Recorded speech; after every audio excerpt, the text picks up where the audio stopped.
Hi అండి, welcome to our channel Sita daily vlogs. ఈరోజు బ్రేక్ఫాస్ట్లోకి ఆవిరి కుడిమి వేస్తున్నా. 1 కప్పు మినపప్పు నైట్ పూటే నానబెట్టుకోవాలండి. దీనికోసం ఇప్పుడు దీన్ని శుభ్రంగా కడుక్కొని మిక్సీ వేసుకున్నా. ఇడ్లీ పిండి ఎలా చేసుకుంటామో అలా మెత్తగా పేస్ట్ చేసుకోవాలండి. పేస్ట్ చేశాక చూపిస్తా. ఇందులోనే కొంచెం ఉప్పు వేసుకోవాలి. పిండిని ఇలా మెత్తగా పేస్ట్ చేసి పెట్టుకోవాలి. ఇప్పుడు ఒక గిన్నెలోకి 1 గ్లాసు నీళ్ళు వేసుకొని దీన్ని ఆవిరి కుడుంని ఇడ్లీ పాత్రలో కూడా చేసుకోవచ్చండి. నేను ఇలాగే చేస్తా.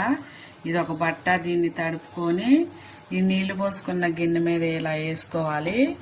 వేసుకొని దీన్ని ముడి కట్టుకోవాలి. ముడి కట్టాక చూపిస్తా.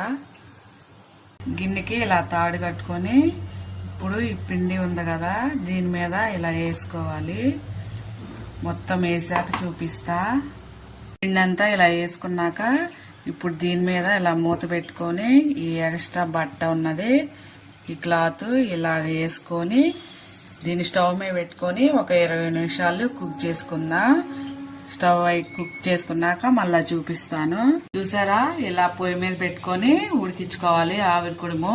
ఇప్పుడు ఉడికిందో లేదో చూద్దాం. ఇప్పుడు ఇది క్లాత్ తీసి పక్కన పెట్టేసి దీని మీద వేసిన మూత తీసి ఇప్పుడు ఒక చాకు తీసుకొని, ఇది పొడిగానే ఉండాలండి చాకు. ఇలా మధ్యలో పెట్టి గుచ్చుకుంటే ఏమీ చాకు అంటకుండా వస్తే ఇప్పుడు ఇది రెడీ అయిపోయినట్టే. ఇప్పుడు ఇది రెడీ అయిపోయింది. దీన్ని తీసి దింపుకున్నా. ఒక 15 నిమిషాలు 20 నిమిషాలు ఉడికించుకోవాలండి. అప్పుడు రెడీ అయిపోతుంది.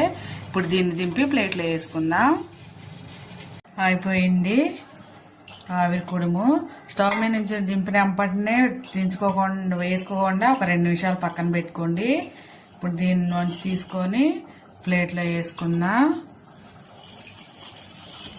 ఇప్పుడే గిన్నెని పక్కన పెట్టుకుందాం. ప్లేట్లో వేసుకుందాం. ఇలాగా ప్లేట్లో వేసుకుంటే వచ్చేస్తుంది. కొంచెం పైన నీళ్లు చల్లుకోండి, వస్తుంది క్లాత్లో నుంచి. ఇలాగ తీసుకోవాలి.